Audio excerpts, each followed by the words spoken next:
সেদিন ছিল বিশ্ব মা দিবস। দিনটিতে রাজধানীর গ্রিন রোডের একটি বাসায় ছিল ভিন্ন এক আয়োজন। সেদিন দীর্ঘ ৩৬ বছরের গৃহসঙ্গী আনোয়ারা বেগমকে বিদায় সংবর্ধনা দিল এক পরিবার। গত ১২ মে এমনই এক ব্যতিক্রমী আয়োজন করেন সরকারি তিতুমির কলেজের অধ্যাপক কামরুন নাহার ও তার স্বামী অবসরপ্রাপ্ত ব্যাংক কর্মকর্তা NM শরীয়তুল্লাহ। দীর্ঘ ৩৬ বছর এই দম্পতির সংসার আগলে রেখেছিলেন আনোয়ারা বেগম। এবার তিনি ফিরে যাচ্ছেন নিজের এলাকায়। বিদায় সংবর্ধনা উপলক্ষে আনোয়ারার ছবি দিয়ে বানানো হয়েছিল ব্যানার। সেই ছবি দেখে আনোয়ারা লজ্জা পাচ্ছিলেন, আবার খুশিও হয়েছেন। আনোয়ারা যখন রাজধানীর গ্রিন রোডে এই বাসায় প্রথম কাজ করতে আসেন, তখন কামরুন নাহারের শাশুড়ি খুব অসুস্থ। কামরুন নাহার নিজে তখন স্নাতকে পড়ছেন, সদ্য দ্বিতীয় সন্তানের মা হয়েছেন। সব মিলিয়ে তার হিমশিম খাওয়ার মতো অবস্থা। সেই যে আনোয়ারা এলেন, এরপর আর কখনো নিজের বাড়ি যাননি।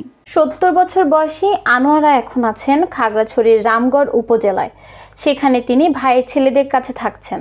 এই ৩৬ বছরে কামরুন নাহার পড়াশোনা শেষ করেছেন, BCS দিয়েছেন, আরও এক সন্তানের মা হয়েছেন, চাকরিতে ঢুকেছেন। ফেনী, ঢাকা সহ বিভিন্ন জায়গায় চাকরি করতে গেছেন। পুরোটা সময় সংসারের সব ঝড়ঝাপটা সামাল দিতে কামরুন নাহারের সঙ্গী হয়েছেন আনোয়ারা বেগম। কামরুন নাহার বলেন, আনোয়ারার জন্ম খুব সম্ভবত ভারতে ছিল। পরিবারের সঙ্গে বাংলাদেশে এসেছিলেন। বুদ্ধি প্রতিবন্ধিতা থাকায় অবহেলিত ছিলেন। এলাকায় অনেকে পাগল বলে খেপাতো। তার মা মারা যাওয়ার পর একা হয়ে যান। স্বামীও ছেড়ে চলে যায়। পরে মেয়েকে পালক দিয়ে দেন। এরপরে ভাইও মারা যান। আনোয়ারা ভাবতেন আমিই তার পৃথিবী। তাই আমি অসুস্থ হলে তিনি অস্থির হয়ে পড়তেন। আমি তাকে বুঝতে পারতাম, তিনিও আমাকে বুঝতে পারতেন। এভাবেই ৩৬ বছর কেটে গেল। ১ বছর ধরে আনোয়ারাকে বাড়ি পাঠানোর চিন্তা করছিলেন বলে জানালেন কামরুন নাহার। বলেন, এ কথা ভাবলেই চোখে পানি চলে আসতো। অবশেষে গাড়িতে করে বাড়ি দিয়ে আসলাম। পুরো পথ আনোয়ারা আমার হাত ধরে বসেছিলেন। বিশ্বাসী ও দরিদ্র এই মানুষটি কখনোই শহুরে জীবনে অভ্যস্ত হতে পারেননি। আপনজনকে আমরা যেমন বিদায় জানাই, আনোয়ারা বেগমকেও তেমন বিদায় জানিয়েছি। তিনি তো আমার পরিবারেরই সদস্য।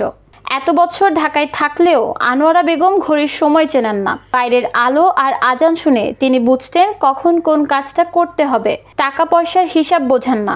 আনোয়ারা বেগমের ভাই বা অন্য স্বজনেরা তাকে ফিরিয়ে নিতে চেয়েছেন। শেষ জীবনে স্বজনদের কাছে নিজের মতো করে আনোয়ারা সময় কাটাক, এইটাই এই পরিবারের চাওয়া।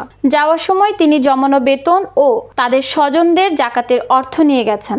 চলে গেছে বলেই দায়িত্ব শেষ মনে করছে না কামরুন নাহারের পরিবার। তাহসিনা আফরিন বলেন, আম্মুর নির্দেশে আমরা 2 বোন প্রতি মাসে তার জন্য পেনশনের মতো করে ৫,০০০ টাকা পাঠাবো। আর যে কোনো প্রয়োজনে তো আমরা তার পাশেই আছি। কামরুন নাহার জানতেন মা দিবসের দিনে তার ছেলেমেয়েরা কেক নিয়ে হাজির হবে। তাই এই দিনটাকে আনোয়ারা বেগমের সংবর্ধনা দেওয়ার জন্য বেছে নেন। বাড়িতে আনোয়ারা বেগমের মায়ের কিছু জমি আছে। এছাড়া তার জন্য একটি CNG চালিত অটোরিকশা কিনে তা ভাড়া দেওয়ার ব্যবস্থা করা যায় কিনা তা নিয়েও ভাবছেন কামরুন নাহার।